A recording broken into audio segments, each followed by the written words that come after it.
Article 19 को हम study करेंगे, डिस्कस करेंगे। आर्टिकल 19 आर्टिकल 19 में ओरिजिनली 6 फ्रीडम्स थे, 7 फ्रीडम्स थे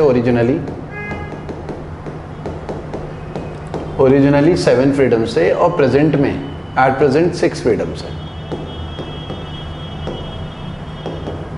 6 फ्रीडम्स होती है।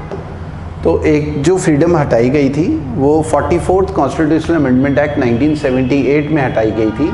वो राइट टू प्रॉपर्टी से जुड़ा हुआ था। तो एक तो आर्टिकल 19 में भी राइट टू प्रॉपर्टी से जुड़ा हुआ था, एक आर्टिकल 31 भी राइट टू प्रॉपर्टी है। तो वो दोनों हटाया गया क्योंकि राइट टू प्रॉपर्टी जो है उसे लीगल राइट बनाया गया। अंडर 300 आर्टिकल 300A में भी डाला गया right to property, fundamental right से हटा दिया गया। तो आर्टिकल 19 अगर हम देखें तो काफ़ी क्वेश्चंस एग्जाम में बनते हैं। तो आर्टिकल 19 को एक बेहतर तरीके से समझने की कोशिश करेंगे। सबसे पहले अगर हम बात करें आर्टिकल 19 रोमन में, ठीक है, रोमन में फर्स्ट ए, तो इसमें freedom of speech and expression के बारे में बात है। 6 पार्ट हैं तो वो हम थोड़ा थोड़ा डिस्कस करेंगे ब्रीफ में, ताकि एक अंडरस्टैंडिंग आपकी बन जाए। Freedom of speech and expression, freedom of speech and expression.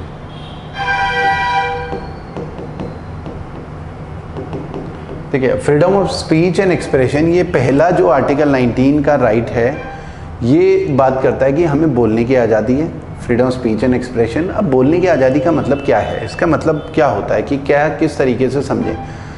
इसका मतलब होता है कि हम टीवी में डिबेट कर रहे हैं या मोदी सरकार का विरोध कर रहे हैं, तो वो विरोध करने की हम आज़ादी है। हम सरकार की पॉलिसी का विरोध कर सकते हैं किसी भी चीज़ में, तो वो हमें एक आज़ादी है, ठीक है, वो हमारा कॉन्स्टिट्यूशन में आज़ादी देता है।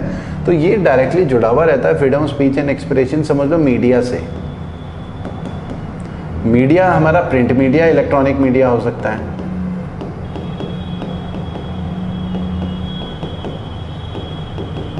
प्रिंट मीडिया मतलब अखबार में कुछ भी छपता है, अखबार वालों की जो आज़ादी है। अगर आर्टिकल 19 जैसे नेशनल इमरजेंसी लगती है तो आर्टिकल 19 सस्पेंड हो जाता है। तो आर्टिकल 19 सस्पेंड होने का मतलब है कि अखबार और टीवी में वही छपेगा जो सरकार चाहेगी। तो सरकार का कंट्रोल, आर्टिकल 19 सस्पेंड हो चुका है तो सरकार का कंट्रोल टीवी और अखबार पे आ चुका है, ठीक है। तो प्रिंट और इलेक्ट्रॉनिक मीडिया आर्टिकल 19 का ही एक एक्सटेंशन है, क्योंकि अखबार और टीवी वही दिखाते हैं जो लोगों का स्पीच है, फ्रीडम ऑफ स्पीच, जो लोगों की इच्छाएं हैं, जो लोग चाह रहे हैं, ठीक है। तो वो मीडिया जो है, एक फ्री मीडिया हमेशा किसी भी डेमोक्रेसी में एक अच्छा सिंबल होता है। इसका मतलब होता है आर्टिकल 19 की वहाँ पर फ्रीडम है। आर्टिकल 19 ट्रू सेंस में उस पर्टिकुलर कंट्री में है, क्योंकि आप प्रिंट मीडिया और इलेक्ट्रॉनिक मीडिया फ्रीडम के साथ काम कर रहा है। इसमें सोशल मीडिया भी डाल सकते हैं। सोशल मीडिया हम जैसे ट्विटर में, फेसबुक में कुछ भी लिखते हैं तो ऐसा नहीं होगा कि जैसे अगर हम देखें हमने कुछ करा और सरकार हमारे पर कार्रवाई करे, तुमने ऐसा कैसे लिख दिया, तुम्हारे पर FIR दर्ज होगी। तो विद इन जो लिमिट्स हैं हम कुछ भी लिखते हैं तो वो एक फ्रीडम हमें है विद इन लिमिट्स। हालांकि उसमें टर्म्स एंड कंडीशन होती है, क्योंकि एब्सोल्यूट इन नेचर तो है नहीं। हम ऐसी कोई बात नहीं बोल सकते कि जिससे कि दंगे भड़क जाएं, पब्लिक ऑर्डर बिगड़ जाए, मॉरली गलत हो वो। तो subject to morality, public order, decency, ये सारी चीज़ें इसमें टर्म्स एंड कंडीशन होती हैं। तो आर्टिकल 19(1)(a बात करता है freedom of speech and expression की, जिसमें print media, electronic media, social media, ये सारी चीज़ें कवर होती हैं। अच्छा, वीडियो को आगे बढ़ाने से पहले लाइक ज़रूर कर लें, और जिन लोगों ने हमारे चैनल को सब्सक्राइब नहीं करा है, हमारे चैनल को सब्सक्राइब करें, ठीक है। तो पहला तो ये था। फिर आते हैं आर्टिकल 19(1)(b। अब freedom of speech and expression के बाद आता है freedom to assemble peacefully without arm. Freedom to assemble peacefully without arm.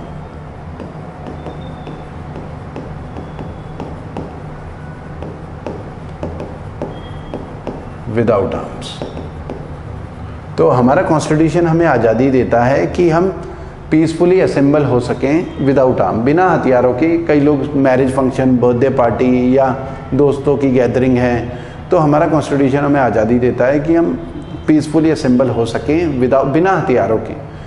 ये नहीं कि हम दोस्तों की गैदरिंग हुई 30-40 लोग और बंदूकें लेके, तलवारें लेके एक असेंबल हो गए, तो हथियारों के साथ असेंबल होने की आज़ादी नहीं देता। पीसफुली विदाउट आर्म्स असेंबल होने की आज़ादी देता है हमारा कॉन्स्टिट्यूशन। हालांकि ये राइट्स भी ना, जैसे freedom of speech and expression की भी लिमिटेशंस होती हैं कि भाई तुम ऐसा नहीं कि फ्रीडम स्पीच का मतलब कुछ भी बोल लो, क्योंकि उससे दंगे हो गए या किसी को डेफेमेशन हो गया, बदनाम कर दिया। तो हर चीज़ के टर्म्स एंड कंडीशन, तो इसका भी टर्म्स एंड कंडीशन है कि सरकार ये जो असेंबली है हमारी पीसफुल असेंबली, इसको भी सस्पेंड कर सकता है इन केस ऑफ कर्फ्यू। जब आपने देखा होगा अरे उस पर्टिकुलर डिस्ट्रिक्ट में कर्फ्यू लगा हुआ है, कर्फ्यू का मतलब है कि 4 से ज़्यादा लोग इकट्ठा नहीं हो सकते एक जगह पे विदाउट आर्म, चाहे वो विदाउट आर्म हो, कर्फ्यू लगाओ, क्योंकि माहौल थोड़ा टेंस्ड है तो ज़्यादा लोग इकट्ठा नहीं हो सकते, तो 4 से ज़्यादा लोगों के ऊपर रिस्ट्रिक्शंस लग जाती हैं कर्फ्यू की। फिर तीसरा इसमें है article 19 first C, freedom to assemble peacefully के बाद फ्रीडम टू फॉर्म एसोसिएशन और यूनियन, एसोसिएशन और यूनियन। तो हमें और यूनियन, हमें कोई भी एसोसिएशन या यूनियन बनाने की आज़ादी है, जो लेबर यूनियन बनती है कि कोई कंपनी या कोई भी गवर्नमेंट कंपनी, उसमें भी अलग अलग वर्कर्स की यूनियन बनती है, ऑर्गेनाइजेशंस बनती है जो अपने अधिकारों को लेकर सीनियर मैनेजमेंट से बात करते हैं। तो कोई भी यूनियन या एसोसिएशन बनाने की आज़ादी रहती है। इसमें बस ये है कि टर्म्स एंड कंडीशन, कोई भी तुम यूनियन एसोसिएशन बना रहे हो तो उसका ऑब्जेक्टिव लॉफुल होना चाहिए। ये नहीं कि हमने ऐसी एक एसोसिएशन यूनियन बना दी जिसका ऑब्जेक्टिव था कि बैंक लूटना, तो अनलॉफुल ऑब्जेक्टिव नहीं होना चाहिए। लॉफुल ऑब्जेक्टिव के लिए कोई भी यूनियन तुम बना सकते हो, वो हमारा कॉन्स्टिट्यूशन हमें आज़ादी देता है। फिर अगर हम बात करें article 19 first D, freedom to move freely throughout the territory of India, move freely throughout the territory of India, territory of India. तो हम कहीं भी मूव कर सकते हैं, यहाँ से हमें बेंगलोर जाना हो, यहाँ से हमें दिल्ली जाना हो, नॉर्थ ईस्ट जाना हो, तो freely throughout the territory of India पूरी आज़ादी है, इंडिया में कहीं भी हम घूम सकते हैं। ठीक है, ये भी एब्सोल्यूट इन नेचर नहीं है, यानी कि कहीं भी सर उठा के मुँह उठा के पहुँच गए, उसमें भी एक फ्रीडम उसमें भी है। कई एरियाज रिस्ट्रिक्टेड होते हैं, जहाँ पर ट्राइबल्स एरिया रहते हैं, कई जो रिस्ट्रिक्टेड होते हैं कि नहीं भाई ये यहाँ पर तो कुछ ही लोग जा सकते हैं। जैसे अंडमान निकोबार आइलैंड में कुछ कई आइलैंड्स हैं जहाँ पर रिस्ट्रिक्टेड है कि भाई तुम नहीं जा सकते वहाँ पर।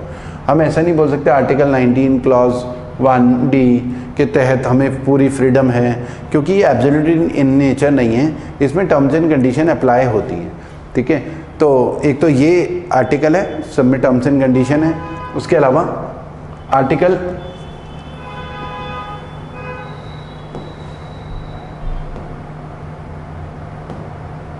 Article 19 first E, freedom to reside and resettle anywhere in India, reside and settle anywhere in India, anywhere in India. तो ये कहीं भी आज़ादी है कि हम कहीं भी सेटल हो सकते हैं।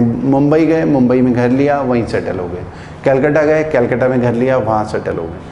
तो हमें एक फ्रीडम है कि कहीं भी जाके रह सकते हैं, किराए में रह लो, घर खरीदना है घर बना के रहो। तो reside and resettle anywhere in India, ये हमारा आर्टिकल 19(1) हमें आज़ादी देता है। उसके अलावा आर्टिकल 19(1)(f), ये जो था 1(f), ये राइट टू प्रॉपर्टी से जुड़ा हुआ था, जो कि रिपील हो चुका है। राइट टू प्रॉपर्टी से जुड़ा था, फ्रीडम टू जो प्रॉपर्टी है, होल्ड प्रॉपर्टी,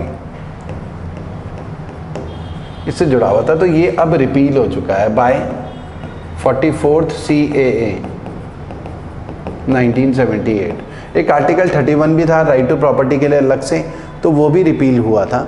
ठीक है, तो आर्टिकल 19 पे लिखते हैं, एक छठा इसमें आर्टिकल 19 क्लॉज 1 जी, ये छठा, वैसे ओरिजिनली 7 थे, ये रिपील हो गया था।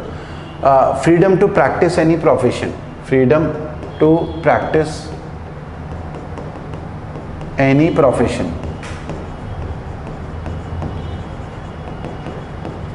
Freedom to practice any profession, किसी भी प्रोफेशन को प्रैक्टिस कर सकते हैं। To carry out any business, ठीक है, ट्रेड, ठीक है, to carry out any business, trade, job, कुछ भी, to carry out any business, trade.